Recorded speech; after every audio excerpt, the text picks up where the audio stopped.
हळद रुसली कुंकू हसले या मालिकेच्या पुढील काही येणाऱ्या भागांमध्ये आपल्याला आता जबरदस्त असा ट्विस्ट पाहायला मिळणार आहे। आता मित्रांनो, आपल्याला पाहायला मिळणार आहे की कशा पद्धतीने आता दुष्यंत जिरवणार जयकांची मस्ती, कृष्णा आणणार दुष्यंतसमोर जयकांचा खरा चेहरा, त्याचबरोबर बाळजाबाईंना अढळरावांनी सुनावल्या 4 खड्या गोष्टी। आता नेमकं सगळं कसं घडलं, काय घडलं, हे सगळं जाणून घेण्यासाठी आपला हा व्हिडिओ शेवटपर्यंत नक्की पहा। चला तर मग मित्रांनो, अजिबात वेळ वाया न घालवता सुरुवात करूया आपल्या आजच्या या व्हिडिओला। तर आता आपण इथे आजच्या एपिसोडमध्ये पाहिलेलं आहे की दुष्यंत हा कृष्णाला म्हणालेला असतो की कृष्णा, मला आज पहिल्यांदा मी शहरातल्या मुलीशी लग्न न केल्याचा पश्चाताप होतोय। जर मी शिकलेली मुलगी केली असती तर खूप बरं झालं असतं। आज मला असं वाटतंय, कमीत कमी तिला काय चांगलं काय वाईट यातला फरक तरी कळला असता। मग आता दुष्यंत हे असं म्हणतो आणि आता तो थेट तिकडनं खोलीत गेलेला असतो। आता खोलीत गेल्यावर दुष्यंत हा जरा शांतपणे विचार करायला लागतो आणि मग त्याच्या लक्षात येतं की जे काही घडलं त्यात कृष्णाची चूक नव्हती। तर इकडे कृष्णा ही आता एकटीच विचार करत राहिलेली असते आणि तिला दुष्यंतच्या बोलण्याचा, त्याच्या शब्दांचं खूपच वाईट वाटलेलं असतं। ती विचार करत असते की दुष्यंत सरकारांसाठी खरोखर म्या योग्य नाहीच आहे का? त्यासनी खरोखर शहरातली चांगली हुशार मुलगीच मिळायला हवी होती का? आता ती हा सगळा विचार करत असताना खोलीत येते। कृष्णा खोलीत आल्यावर दुष्यंत हा कृष्णाच्या जवळ जातो आणि तिच्या जवळ बसून तिला समजावायला लागतो, हे बघ कृष्णा, मी आत्ता जे काही बोललो ते खरंच तू मनावर घेऊ नकोस। मी खरंच मनापासून काहीच बोललो नव्हतो त्यातलं। मी जे काही बोललो ते रागात बोललो, भडकून बोललो, त्याचा विचार प्लीज फार करू नकोस। आणि हे बघ, मला एवढंच म्हणायचं आहे की आत्तापर्यंत आपल्या गावामध्ये 3 गोष्टी घडल्या। सगळ्यात पहिली गोष्ट म्हणजे दागिन्यांची चोरी, त्याच्यानंतर आपल्या घरात हा घडलेला प्रकार आणि त्याच्या आधीसुद्धा एक गोष्ट काहीतरी घडली होती। तिन्ही वेळी फक्त तुझंच नाव आलं, असं कसं? याचा अर्थ कोणीतरी तुझं शत्रू आहे गावामध्ये जे तुला हे सगळं त्रास देतं आहे। कोणी आहे का तुझं शत्रू? कोणाबरोबर वाद भांडणं आहेत का? मग कृष्णा आता आठवायला लागते आणि म्हणते, नाही हो, माझी तर वाद भांडणं कुणाबरोबर बी नाही। मग तिला जयकांतने तिला दिलेला त्रास आठवतो। जयकांतचं नाव आता तिच्या मनात येतं। कृष्णा दुष्यंतला म्हणते, एक आहे पर ते कसं सांगू ते कळना झालंय। दुष्यंत म्हणतो, हे बघ कृष्णा, जे काही असेल, जो कोणी तो मुलगा असेल मला सांग। मला असं नाही म्हणायचं, माणूस, व्यक्ती, जे काही कोणी असेल, बाई, तू मला स्पष्टपणे बोलू शकतेस। त्यावर कृष्णा म्हणते, दुष्यंत सरकार, तुम्ही विश्वास ठेवाल की नाही ते ठावं नाही, पर जर तुम्ही एवढं सांग म्हणायलायसा तर म्या तुम्हासनी सांगतो, तो जो कोणी व्यक्ती आहे तो आपल्याच घरातला आहे। त्यावर दुष्यंत म्हणतो, काय? या घरातलं कोण आहे तो? त्याबरोबर कृष्णा सांगत असते, जयकांत। त्यावर दुष्यंत म्हणतो, जयकांत? त्यावर कृष्णा म्हणते, वय दुष्यंत सरकार, जयकांत ह्यानं मला लई त्रास दिलाय। आणि मग जयकांतने प्रत्येक वेळी तिला दिलेला त्रास ती आता दुष्यंतला सांगते। मग आता इथे कृष्णा ही दुष्यंतबरोबर बोलत असेपर्यंत भक्तीला आठवतं की सकाळी पूजाने आपल्याला कॉल केला होता। मग आता भक्ती पूजाला कॉल करते आणि म्हणत असते, पूजे, अगं सकाळच्याला तू फोन केला होतास तेव्हा मला काही तुझ्याशी बोलाय येळ घावला नव्हता बघ, म्हणून आताच्याला तुला कॉल केलाय। काय झालं होतं सकाळी? अचानक असा कसा काय फोन केला होतास तू? समजा ठीक आहे नवं तिकडं तुझं? तू बरी आहेस नवं? त्यावर पूजा म्हणायला लागते, हो गं भक्तीताई, मी तर एकदम व्यवस्थित आहे, ठीक आहे। मला आता तुझी सहज आठवण आली तर म्हटलं आठवण आलीच आहे तर फोन करून टाकावा। ते सहसा आई म्हणते ना, आठवण आली खूप किंवा माणूस नजरेवर आलं तर मग काहीतरी त्याला बरं वगैरे नसतं, म्हणून बाकी काही नाही। त्यावर मग ती विचारते, आणि सकाळचा प्रसंग निस्तरला का? त्यावर भक्ती सांगायला लागते, होय ग बाई होय, निस्तरला, सकाळचा सगळा प्रकार निस्तरला। काय सांगू तुला पूजे, अगं अगदी जीवावर बेतला असतं बघ त्या पोरींच्या, पर थोडक्याव निभावलं सगळं आणि कृष्णीनं समजा बचावलं। त्यावर कृष्णीनं बचावलं असं म्हटल्यावर पूजा म्हणते, म्हणजे त्या मुली व्यवस्थित आहेत? त्यावर भक्ती म्हणते, अगं वय ग बाई, व्यवस्थित आहेत त्या पोरी। अगं म्हणजे काय झालं, दुष्यंत आजी गेलं होतं आणायसाठी डॉक्टरजीसनी, पर डॉक्टर काय घावला नाही, तो कुठल्या तरी दुसऱ्या शेजारच्या गावात गेला होता। मग कृष्णीनं एक गावठी काढा केला आणि त्या पोरीसनी पाजला, तेव्हा पोरीसनी बका उलट्या झाल्या आणि पोरी मोकळ्या झाल्या बघ। त्यावर आता इकडे पूजा म्हणते, काय? त्या कृष्णाने त्या मुलीनं बरं केलं? त्याबरोबर भक्ती म्हणते, अगं पूजे, ह्यात आरडण्यासारखं काय आहे? ही तर चांगली गोष्ट आहे ना वा आनंदाची। त्यावर पूजा म्हणते हो हो बरोबर, तू पुढे बोल ना.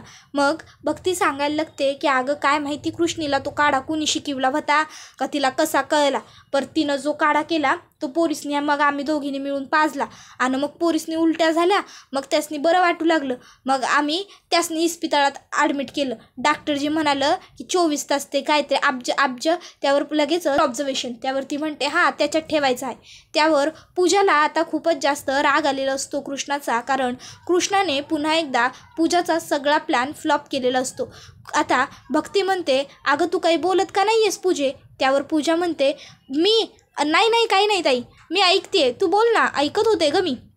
थँक गॉड सगळं निस्तरलं म्हणून. मला तर केवढं टेन्शन आलं होतं. मला तर वाटत होतं की या सगळ्यांमध्ये तू त्या कृष्णामुळे अडकशील की काय. त्या कृष्णासाठी काहीतरी करायला जातेस आणि नेहमी तू फसतेस. त्यावर लगेचच भक्ती म्हणायला लागते पूजे अगं असं कशा पायी बोलायलेस, कृष्णा बी आपली बहन आहे नवं, आणि आज पाव तर कृष्णीनं कायम माझी साथ दिली आहे. मला माझ्या नवऱ्यानं टाकली तवा मी माहेराला आलो, कृष्णीनंच मला आधार दिला, घाबरू नगस सांगितलं, म्या तुझ्या संगट आहे म्हणली, आणि तवापासून आज पाव तर कधी बी मला एकटं पडू दिलेलं नाही. मग जर ती प्रत्येक वेळी माझ्या पाठीशी उभी राहत्या तर मग म्या नगवय तिची साथ द्यायला, आणि मी जे काही केलं ते कृष्णीसाठीच केलं होतं, आणि कृष्णीसाठी करताना मला कधी बी कसली भीती वाटत नाही, कारण मला ठावं असतं जरी एखादी गोष्ट माझ्या हातनं चुकली माकली तरी कृष्णी माझी साथ सोडायची नाही. बघितलंच नवं आता तिनंच तर मला ह्या समद्यातनं बाहेर काढलं. त्याबरोबर आता भक्ती कृष्णाचं कौतुक करत असते. तर हे ऐकून खरं तर पूजाला खूपच जास्त राग येत असतो, पण आता पूजा तिचा राग कृष्णासमोर व्यक्तसुद्धा करू शकत नसते. तर भक्ती म्हणत असते बरं पूजे म्या काय म्हणतो आता हे समजा आईला सांगू नगस. नाही आधीच आपल्या आई कृष्णीला सतत बोलतच असते, त्यात जर हे समजा आईला कळलं का नाही तर आई आणखीनच चिडल बघ कृष्णीवर. त्यावर लगेचच पूजा म्हणते हो हो मी नाही सांगणार आईला काही. बरं चल मी फोन ठेवू का. नाही काय ना मला थोडं महत्त्वाचं काम आहे, म्हणजे एक महत्त्वाची फाईल होती जी मला मगाशी चेक करायची होती, बट ती चेक करता करता माझ्याकडून चुकून राहून गेली. त्यामुळे आता मला माझ्या एका सोबतच्या मुलीने मेसेज केलेला आहे की पटपट ती फाईल चेक कर म्हणून. मी फाईल चेक करते आणि मग निवांत तुला कॉल करते भक्तीताई. त्याबरोबर ती लगेचच म्हणते की वय चालते, बरं आरामात राहा पूजे आणि व्यवस्थित राहा. त्याबरोबर पूजा म्हणते हो हो ताई मी व्यवस्थित राहते, तू ठेव फोन, मी ठेवू का. त्याबरोबर आता ती म्हणायला लागते बरं ताई चल मी फोन कट करते, अगं खरोखर मी बिझी आहे, महत्त्वाचं काम आहे माझं. त्याबरोबर आता इकडनं भक्ती म्हणत असते पूजा अगं पर पूजा आता काय बी ऐकून घ्यायच्या मनस्थितीतच नसते. कृष्णीनं समजा सुधारलंय हे ऐकल्यावर पूजेच्या पोटात अगदी गोळा सुटलेला असतो. पूजी म्हणते तायडे अगं मला येळ नाही आहे, मी कामात आहे जरा, बरोबर ठेवते आणि मग ठेवते करत पूजा फोन कट करते. आता पूजाने हे असा अचानक फोन कट केल्यामुळे भक्तीला काही कळत नाही की नेमकं ह्या पोरीला झालं तरी काय. तर आता पूजा जोरात तिचा मोबाईल खाली आपटते. त्याबरोबर आता तो मोबाईल फुटलेला असतो. इतक्यात तिकडे सावित्री येते आणि सावित्री पूजाकडे बघायला लागते आणि काय ग पूजे काय झालं असं विचारते. तर पूजा आता काही बोलणार तर दुसरीकडे आपण पाहतो भक्ती ही पुन्हा एकदा देव्याईला हात जोडते आणि म्हणत असते देव्याई तुझ्यामुळंच हे समद निभावून गेलं बघ, अशीच कायम आमच्या पाठीशी उभी राहा आणि तुझी साथ आम्हाला लाभू दे. आज म्या माझ्या कृष्णीसाठी हे समदा घाट घातला होता, पर तरी भी अचानक कुणी कसं हे समद खराब करायचा प्रयत्न केला त्याला त्याच्या पापाची शिक्षा दे. त्याबरोबर इथे आता पूजा ही सावित्रीला म्हणत असते आई का होतं नेहमी माझ्या बाबतीत असं. ती अवदसा पांढऱ्या पायाची कृष्णा नेहमी सगळ्याची माती कशी काय करू शकते. तुला माहिती आहे आज काय घडलंय. अगं एवढं पॉवरफुल विष दिलं होतं ना मी त्या मुलींना की त्या मुली जगणं शक्यच नव्हतं, पण त्या कृष्णाने म्हणे कुठला तरी गावठी काढा त्या पोरीना करून पाजला आणि त्या जगल्या. पुन्हा माझा प्लॅन फ्लॉप झाला त्या कृष्णामुळे. आई का करते ती असं, का तिला माझं सुख नको आहे. नाही आता काही नाही, मी त्या कृष्णाला सुखाने जगू देणार नाही, म्हणजे नाही जर तिच्या सुखी संसाराला सुरुंग लावला ना तर माझंसुद्धा नाव पूजा नाही. बघ आई मी आता काय करते ते. त्याबरोबर आता पूजा आगीच्या समोर शपथ घेते. तर दुसरीकडे बाळजाबाई ह्यांना सकाळी घडलेला प्रकार आठवत असतो. कृष्णानं सगळ्या पोरीसनी काढा पाजला आणि सगळ्या पोरींना बरं वाटायला लागलं. बाळजाबाई आता म्हणायला लागतात की जेव्हा जेव्हा काहीतरी वाईट करायचं ठरवतो तेव्हा बरोबर ती कृष्णी नावाची ब्यात समद काही ठीक करून टाकते. नाही, आता काय बी झालं तरी म्या हे समज तिनं जरी बरं केलेलं असलं तरी फार काळ हे असं टिकू द्यायचं नाही. काय बी झालं तरी त्या कृष्णीला अद्दल घडायच हवी. आजच्या डावाला ती सुटली असेल पण पुण्यांदा नाही.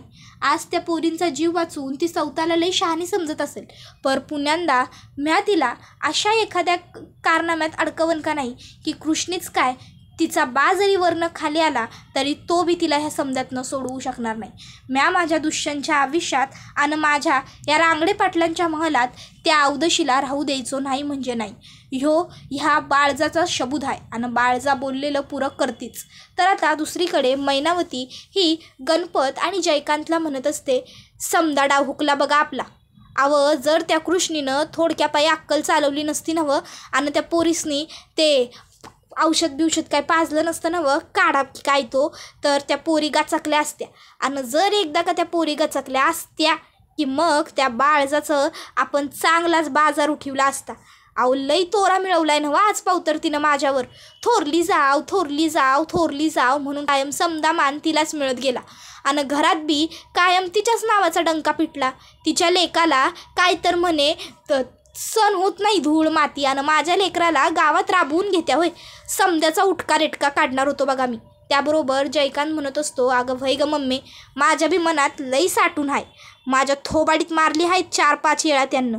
ती इसरली असेल मला मारून, पण म्या नाही इसरलेलो. नाही जर या समद्याचा बदला एक डाव घेतला का नाही ये गट्टी तर म्या बी माझं नाव जयकांत सांगायचो नाही.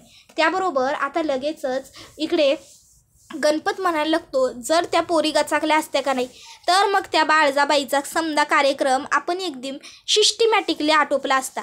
पर त्या कृष्णीनं नग त्या येळी नग ते डोकं चालवलं. त्या पोरीसनी तो काढा का काय दिला आणि त्यामुळं त्या पोरी वाचल्या आणि समद्याची माती झाली. पर काही काळजी करण्यासारखी गोष्ट नाही.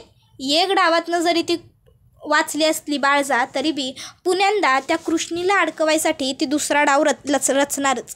आणि एकदा का तिनं त्या कृष्णीला अडकवायसाठी दुसरा डाव रचला का आपण त्या डावात तिलाच लटकवायची. तिला कळता बी कामा नये असा डाव रचायचा आपण. त्याबरोबर अढळरावांना मात्र खूपच जास्त आनंद झालेला असतो कृष्णाने त्या मुलींचा जीव वाचवल्यामुळे.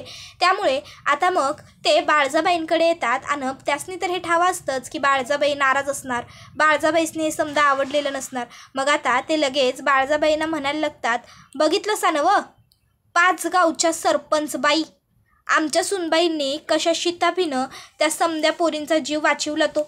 नाही म्हणा सून कुणाची आहे शेवटी. रांगडे पाटलांच्या घरात आज पावतर असा अनर्थ घडला नव्हता आणि ह्या पुढं बी घडणार नाही याची आज खात्री पटली आमासनी. आपल्या सुनबाईंमुळं, शेवटी सुनबाईंमुळंच वाचला नवं त्या समद्या पोरींचा जीव. सुनबाई आहेत का नाही लाखात एक गावल्या आहेत बघा आपल्याला. नाही म्हणजे खरं म्हणायचं गेलं नवं तर ते म्हणतात नवं 52 कशी सोनं का काय, अगदी 52 कशी सोनं घावलं आहे आपल्या दुष्यंतला. आता आयुष्यभर आमच्या लेकाचा संसार ती पोर नेटानं करणार, ह्या घराला बी आणि ह्या घरातल्या माणसांना जपणार तर आणि त्याबरोबर वटणीवर बी आणणार. त्यावर बाळजाबाई अढळरावांपुढं जातात आणि म्हणायला लागतात, अढळराव नसती खोटी स्वप्न पाहणं बरं नाही हो. नाही म्हणजे माणसानं स्वप्न पाहावी पण इतकी बी पाहू नये की जी पुरीच कधी होणार नाही आयुष्यात. एक गोष्ट कदाचित तुम्हासनी ठावं नसेल ती सांगतो. वाघीण जर 2 पावलं मागं जात असेल की नाही तर ती मोठी उडी मारायसाठी मागं जाते. ती हारली किंवा घाबरली म्हणून नाही बरं, लक्षात ठेवायचं. ही बाळजा ना काल हारली होती, ना आज हारली हाय, ना उद्या हारणार. म्या ठरवलं हाय तर ठरवलं हाय, त्या कृष्णीला ह्या घरात म्या नांदू द्यायची नाही म्हणजे नाही. माझ्या दुष्यांच्या आयुष्यात म्या तिला राहू देणार नाही. लायकी आहे का तिची माझ्या सोन्यासारख्या हुशार लेकराच्या आयुष्यात राहण्याची? कोण कुठली चिकला मातीत कायमची लहानाची मोठी झालेली ती पोर, तिला मी माझ्या लेकराच्या आयुष्यात राहून देणार आहे वय? नाही. काय बी झालं तरी म्या हे होऊ द्यायचो नाही. समजलं नवं? सबूत कोरून ठेवा आमचा. फार फार ह्या महिन्याभराच्या आत आम्ही त्या कृष्णीला घराबाहेर काढणार म्हणजे काढणारच. समजलं नवं? आता आढळराव तुमचं कठीण आहे पण तुम्हाला जमणार काहीच नाही एवढं बोलून तिकडनं निघून जातात. तर आता इथं कृष्णाने दुष्यंतला सांगितलेलं असतं कसं तिच्या वडिलांनी कर्ज घेतलेलं असतं आणि कर्जाची फेड म्हणून तू माझ्याबरोबर एक रात्र राहा, माझ्याबरोबर लग्न कर, मला हवं ते दे, मला सुख दे, मग मी तुला हवं ते देईन, तुझी नजर जाईन तितकी तुला जमीन देईन वगैरे. तो सगळं जयकांत तिला बोलायचा, तिच्यावर जबरदस्ती करण्याचा प्रयत्न करायचा. आता हे सगळं ऐकल्यावर दुष्यंतला जयकांतचा खूप राग आलेला असतो. दुष्यंत म्हणत असतो रांगडे पाटलांच्या घरात स्त्रीच्या अब्रूला हात घालणं नाही तर स्त्रीची अब्रू राखणं असे संस्कार असताना जयकांत हे असं वागूच कसं शकतो. नाही, आता मी जयकांतला सोडणार नाही. तर कृष्ण त्याला म्हणते असं नका करू, आधीच बाळजाबाई कावल्या आहेत त्या अजून चिडत्याल. मग दुष्यंत म्हणतो ठीक आहे, काय करायचं ते आता मी माझ्या पद्धतीने करतो. आणि मग आता दुष्यंत हा जयकांतवरती लक्ष ठेवायला लागतो. आता जयकांत कुठं जातो, काय करतो, कोणाला भेटतो, कोणाशी बोलतो, कोणाशी काय बोलतो, या सगळ्या गोष्टींची खबर दुष्यंतने ठेवायला सुरुवात केलेली असते. आता ज्यावेळेस दुष्यंतने जयकांतची सगळी खबर ठेवायला सुरुवात केलेली असते त्यावेळी दुष्यंत लोकांकडनं पैसे वसूल करतो. ज्या पद्धतीने जयकांत ती सगळी पद्धतसुद्धा जाणून घेतो. कसा जयकांत लोकांना मारतो, लुबाडतो, लोकांचे पैसे हडप करतो, बाळजाबाईंच्या नावाखाली मारामाऱ्या करतो, कसं काय करतो हे सगळं दुष्यंतला कळालेलं असतं. आणि हे सगळं कळाल्यानंतर मग मात्र आता दुष्यंतला जयकांतचा खूपच राग आलेला असतो. दुष्यंतचं रक्त खवळत असतं. त्याला असं वाटत असतं की जावं आणि खनाखन जयकांतच्या 2 मुस्कटात ठेवून द्यावे. पण आता कृष्णाने त्याला समजावलेलं असतं की आधीच बाळजाबाई नाराज आहेत, त्यात जर असं काहीतरी झालं तर बाळजाबाई अजून कावत्याल. त्यामुळं मग दुष्यंतने आता धीर धरलेला असतो आणि आता तो जयकांतला काही करत नसतो. पण आता दुष्यंत फक्त जयकांतच्या एका मोठ्या चुकीची वाट बघत असतो आणि मग दुष्यंत जयकांतचा खेळ खल्लास करणार असं आता दुष्यंतने ठरवलेलं असतं. त्याबरोबर आता हा व्हिडिओ इथेच संपतो. व्हिडिओ आवडला असेल तर व्हिडिओला लाईक करा, चॅनलवर नवीन असाल तर चॅनलला सबस्क्राईब करा आणि बेल आयकॉन आठवणीने प्रेस करा जेणेकरून तुम्हाला पुढच्या प्रत्येक व्हिडिओचं नोटिफिकेशन मिळत जाईल आणि सर्व व्हिडिओंचा आनंद हा अगदी उत्तम पद्धतीने घेता येईल. चला तर मग मित्रांनो आजच्या पुरतं इथेच थांबूया. पुढचा व्हिडिओ येईपर्यंत या व्हिडिओचा छान पद्धतीने आनंद घेत राहा. टाटा, बाय बाय, धन्यवाद, take care all of you. Video आवडला असेल तर व्हिडिओला लाईक मात्र आठवणीने कराच. धन्यवाद.